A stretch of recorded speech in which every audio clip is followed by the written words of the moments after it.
अब इंफॉर्मेशन लाइए, नहीं तो कॉलेज बंद करिए कल से, हम इसमें ऑर्डर करेंगे। कोई टीच नहीं करेगा आपके लिए।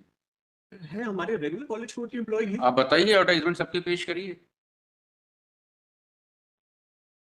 सबके अपॉइंटमेंट ऑर्डर, सबके विज्ञापन और सबकी सिलेक्शन कमेटी के मिनट्स पेश करिए। Are you willing to do it? And we will direct a CBI inquiry into the affairs of your college. Well, you know how the colleges are run. Or do you think the court does not know how the colleges are run? Then why you are stressing your such a holiness on your part? कि हम पवित्र हैं, बाकी सब पापी हैं। ऐसा नहीं कह रहे। Certainly, but अभी आपके यहाँ जांच करा लेंगे, आपके यहाँ 2 टीचर भी नहीं मिलेंगे। उसके बाद लॉर्डशिप ये कॉलेज जो है गवर्न करता है, गवर्निंग बॉडी गुरु रामदास खालसा फार्मेसी कॉलेज है और एफिलिएटेड बाई है लॉर्डशिप राजीव गांधी प्रौद्योगिकी विश्वविद्यालय से। मेरी service condition lordship college code 30 द्वारा गवर्न करती है। लॉर्डशिप 2012 में जी जनवरी तो ऑर्डर बताइए रमेश। एनेक्सर P2 है लॉर्डशिप। इसमें लॉर्डशिप है जो टर्मिनेशन से पहले अपॉइंटमेंट ऑर्डर कब का? अपॉइंटमेंट 2008 का लॉर्डशिप। आपने 8 से 12 4 साल काम किया। लॉर्डशिप 12 से आपको आज तक कहीं रोजगार नहीं मिला? नहीं लॉर्डशिप, इसके बाद हमने रिट पिटीशन फाइल करी थी लॉर्डशिप। तो आपसे पूछ रहे हैं, आप अभी तक बेरोजगार हैं? मैं रीइंस्टेट हो गया था, सर्विस में था दोबारा लॉर्डशिप। कब से कब कर रहे हैं? ये 2017 से 2020 तक लॉर्डशिप। 20 के बाद फिर टर्मिनल में गए हैं लॉर्डशिप और टर्मिनल के बाद फिर अभी क्वालिफिकेशन क्या है? PhD है लॉर्डशिप। तो आपको कहीं एम्प्लॉयमेंट नहीं मिल पाया? कॉलेज में ही इसी में लगे रहे लॉर्डशिप। अच्छा, ये आपका स्टॉपेज ऑफ सर्विस फिर लॉट के केस किस आदेश से आपको रजिस्ट्रेट किया? हाँ रीइंस्टेट किया था लॉर्डशिप एनेक्सर P5 से लॉर्डशिप। ये हाई कोर्ट के ऑर्डर से रजिस्ट्रेट हो लॉर्डशिप फिर क्या हुआ? P6 में ऑर्डर सेटिस्फाइड हो गया? लॉर्डशिप इसमें जो है सेटिस्फाइड हो गया, ये बोलते हुए प्राइवेट अनएडेड किस ऑर्डर से? ये है लॉर्डशिप P7 है लॉर्डशिप। फिर आपको रिलीव कर दिया होगा वापस से? हाँ लॉर्डशिप फिर डिटर्मिनेट कर दिया था P8 में लॉर्डशिप। फिर इसको और WA के ऑर्डर को लॉर्डशिप हमने SLP में चैलेंज किया था, वहाँ पे डिसमिस हो गई। उसके बाद रिव्यू किया। आपकी रिपीटिशन किस आधार पे अलग हुई थी? क्या फाइंडिंग क्या है? फाइंडिंग ये थी लॉर्डशिप की जो कॉलेज कोड में टर्मिनेशन क्लॉज है लॉर्डशिप 33(1) और 35(3), जिसमें से कंफर्म एम्प्लॉय जब 24/2 से कंफर्म हो जाता है वो कॉलेज कोड से, तो उसको निकालने से पहले नोटिस और सुनवाई का मौका, सो कॉल नोटिस देना चाहिए। सुनवाई निकालने के भी कुछ आधार होते हैं, आधार पे हाँ मिसकंडक्ट, ब्रीच ऑफ कॉन्ट्रैक्ट, ऐसे 3-4 कंडीशन दी हुई लॉर्डशिप।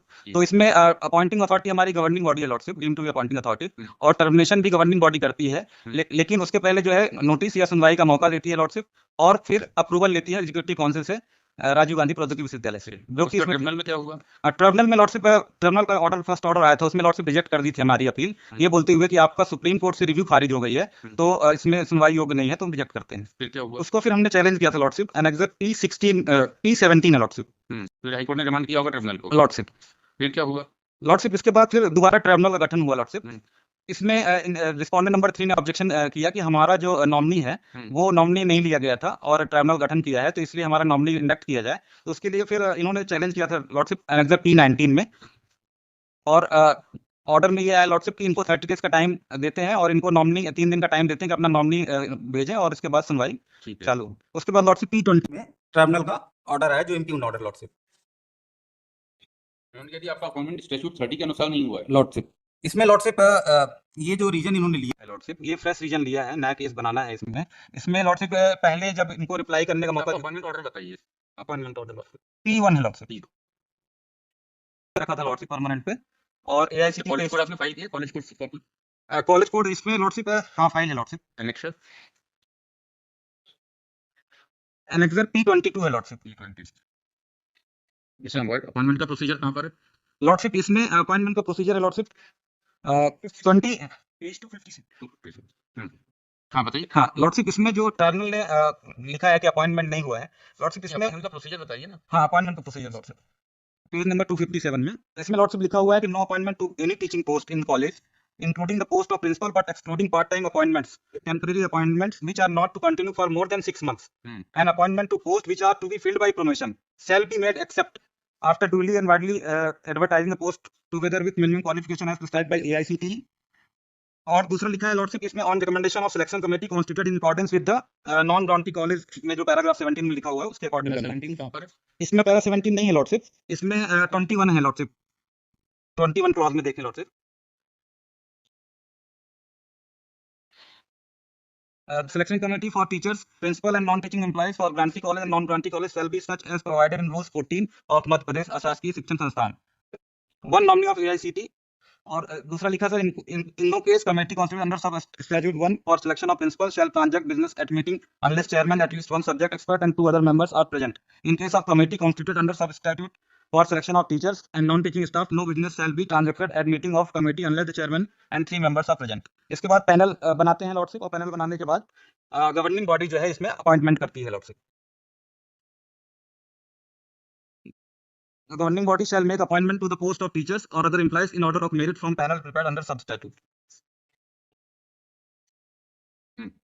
इसमें लॉर्डशिप मेरा ये कहना है कि ये टेम्परेरी एम्प्लॉय को 6 मंथ्स के लिए रख सकते हैं. इनके क्लॉज में कि टेम्परेरी जैसे मैथ सब्जेक्ट हो गया और अदर सब्जेक्ट हो गए, कंप्यूटर हो गया, इनको प्रावधान 22 एक प्रावधान के तहत लॉर्डशिप बिना सिलेक्शन कमेटी से 6 महीने तक इनको रखा जा सकता है. लेकिन 6 महीने से ऊपर यदि किसी को रखते हैं तो उसमें इनको सिलेक्शन कमेटी द्वारा जो है अप्रूवल लेना पड़ता है लॉर्डशिप, और यदि नहीं करते तो उस समय उनको निकाल के फिर से रीअपॉइंटमेंट करके किया जाता है. हमारे में लॉर्डशिप परमानेंट रखा हुआ 1 साल प्रोविजन के लिए, उसके बाद इन्होंने कोई एक्सटेंशन नहीं दिया है लॉर्डशिप. 1 साल कंप्लीट हो गया, 2 साल कंप्लीट हो गया, टोटल पीरियड प्रोविजन का 2 ईयर है लॉर्डशिप. एक्ट का क्लॉज 24(2) हमारी सर्विस जो है 24(2) से कंफर्म हो गई लॉर्डशिप. और कंफर्म टीचर को निकालने से पहले इनको 33(1) और 35(3) क्लॉज कंफर्मेशन ऑर्डर था.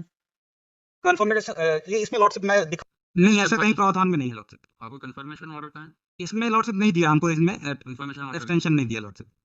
इसमें लॉर्डशिप मैं बताना चाहूंगा, ट्रिब्यूनल ने आरटीआई दस्तावेज हमने मंगाए थे राजीव गांधी प्रौद्योगिकी से, और ये स्टैट्यूटरी रिकॉर्ड है लॉर्डशिप. रिस्पोंडेंट नंबर 3 कॉलेज द्वारा प्रोवाइड किए जाते हैं ड्यूरिंग एफिलिएशन लॉर्डशिप आरजीपीवी को. आरजीपीवी ने आपका नाम दिया होगा उन्होंने टीचिंग स्टाफ में दिया था, और स्पेसिफिक लिखा हुआ है लॉर्डशिप की स्टैट्यूट 30 और एआईसीटी के तहत जो आपके शिक्षक कार्यरत हैं कॉलेज में इंक्लूडिंग प्राचार्य, उनकी जानकारी हमें दें. तो उसके आपका नाम दिया होगा जानकारी में. जी लॉर्डशिप. उसके बाद बहुत सारे नाम होंगे जो आपने जिनको आप जानते भी नहीं होंगे. नहीं, इन सबका अपॉइंटमेंट लेटर मैंने रखा है lordship.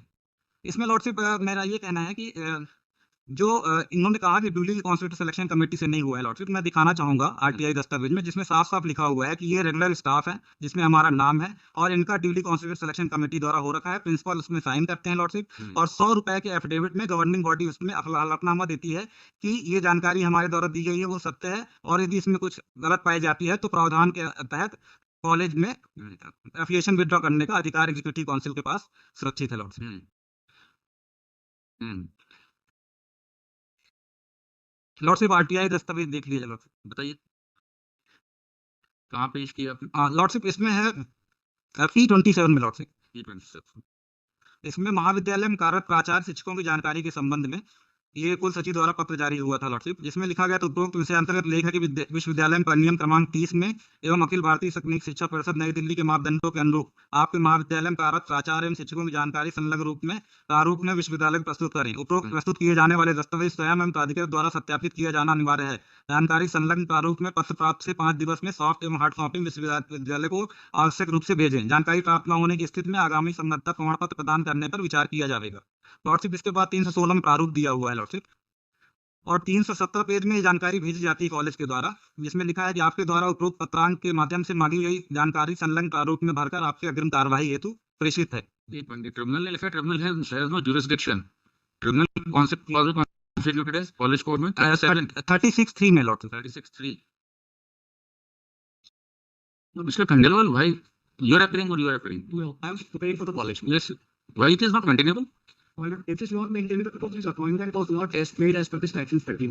But it's only dispute as to termination. This was a dispute of termination. It was not the case that you had discharged him saying that your appointment is not proper. You terminated him. Then when he raised the dispute of termination, then you said that his appointment was not proper. No, it was not the case. His appointment order may be same for but even at page number 122. Well, the society is proposed as lecturer president for 12-2008 in Guru Ramdas Khalsa Institute of Science and Technology, Pharmacy, Chittorpur, from the following terms. The appointment will be of permanent nature, but initially it will be on probation for 1 week and liable to be extended if required. In case your performance is not satisfactory, your services are liable to be credited for notice of conflict. In case you leave the service, you will be required to render 1 month period notice and expired clause 6 waivers. Other terms and conditions of the society as required time will also be applicable. My lord, his appointment was purely on the terms and conditions of the society. It was never fixed in terms of the statute. He never appeared before the community during the procedure, which is, my lord, I've seen, my lord, for the appointment. But you did it. You are a society. It's not the case of state government. Some officer has misconducted and taken a backdoor appointment. This is on letterhead of the society. It is not a backdoor appointment. With open eyes, you decided not to convene the selection committee. You appointed him permanently. Is there any other procedure to appoint any employee, the House College Code, or not to subject him to the guarantees given in the College Code? No, sir. Clearly, my lord, but his appointment, so far as his appointment is considered, it was purely You say it was purely. on the terms and conditions of the society. And Is there any enabling provision in the College Code? RGPV Act RGPV Act lordship किस section में बना है? 35 में. 37 है lordship. ये lordship आपके द्वारा ये डिसाइड किया था सिमिलर मैटर. ये सुप्रीम कोर्ट तक गया लॉर्डशिप, वहां से अपील हो गया लॉर्डशिप. इसमें लॉर्डशिप ये इसमें मेंटेबिलिटी रेज नहीं हुई थी. रेज नहीं हुई थी लॉर्डशिप. मेंटेबिलिटी रेज नहीं हुई थी. इसमें पैरा 16 में है lordship. Merit lordship. The respondent number 8 college is affiliated to the university which is the state university constituted under Rajiv Gandhi Pradyogik Viswavidyalaya Adhiniyam 1998, Act number 13 of 1998, for short Act 1998.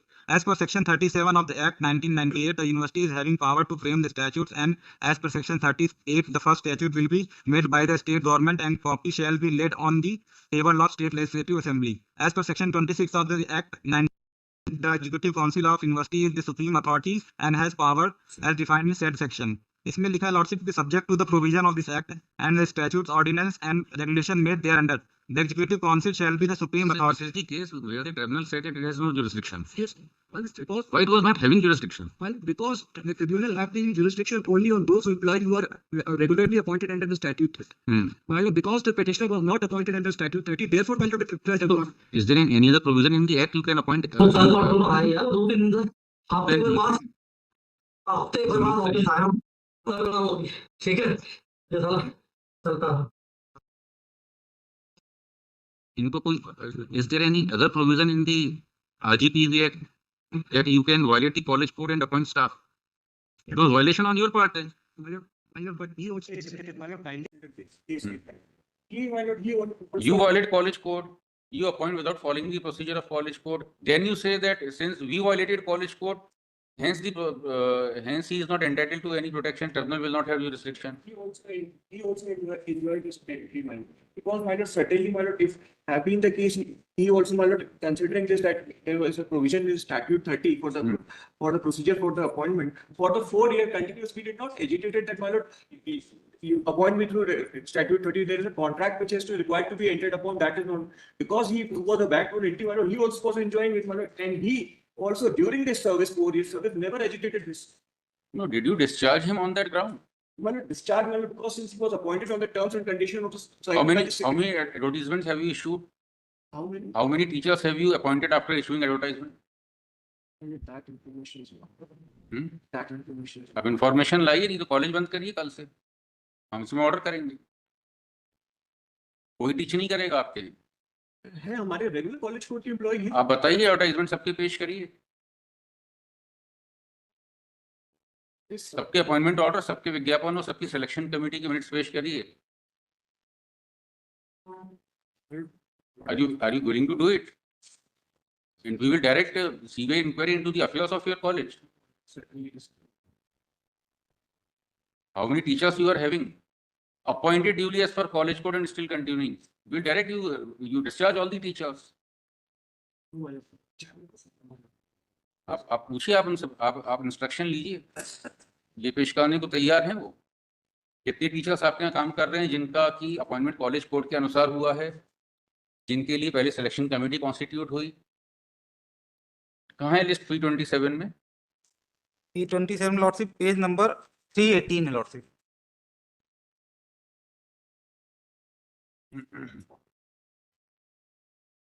हम इसे VC को direction दे देते हैं. VC will look into it. And if he finds that there are teachers in your college who have been appointed across the college code, you will not allow them to teach. There are very few teachers, but what I'm Mr. Khandelwal, you know how the colleges are run. Or do you think the court does not know how the colleges are run?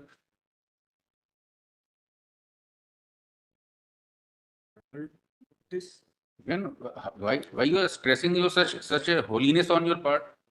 कि हम पवित्र हैं, बाकी सब पापी हैं। ऐसा नहीं कह रहा certainly but अभी आपके यहाँ जांच करा लेंगे, आपके यहाँ 2 टीचर भी नहीं मिलेंगे। but what I'm making special this issue regarding his appointment and study has been already been considered by the divisional bench and the Supreme Court. And it was found that he was not appointed under the college. Where it has been considered? P7, page number 156 means. This is the order of the divisional bench, my lord, where we challenge the order of his appointment, his writ petition. Where is he finding that he is a backdoor appointee? My lord, para 12 maybe seen. Para 12. Yes, sir. When the interim order stated 412 passed in the writ petition is specified on the envelope of the decision of Ramakrishna versus it cannot be understood. It was only on the ground that you are a private institution, accredited institution. The petitioner are however at the liberty to remove jurisdiction of the civil court for the redressal of their grievance. Lordship इसमें para 5 देख लीजिए lordship. Because my lord, इसमें lordship लिखा है कि having the case really कहीं इसमें race हुआ? इसमें रेस हुआ कि कॉलेज कोड में, एक मिनट आपसे पूछे, इसमें रेस हुआ कि कॉलेज कोड में प्रोविजन नहीं है, कॉलेज कोड में प्रोविजन है, करस्पॉन्डिंग प्रोविजन है ट्रिब्यूनल कॉन्स्टिट्यूट करने का, वाज इट रेस्ड और decided? no, Would it form a binding precedent? no. That would If not the issue had been raised and decided, and the court had said that no, tribunal has no jurisdiction, only civil court has jurisdiction, no, it will be- then it would have formed a ratio.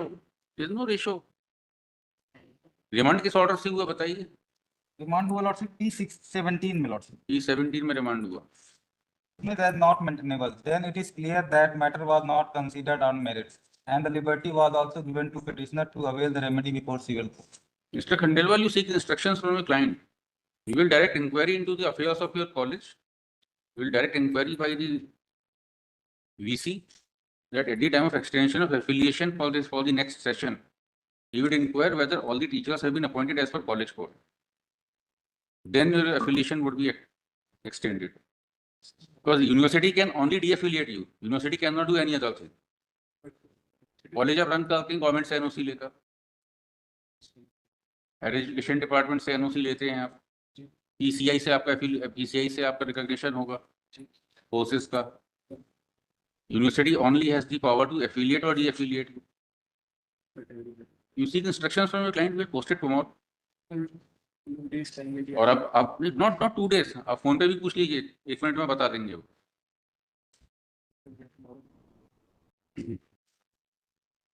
कल आइएगा सुबह 10:30 बजे, list tomorrow on top of the list.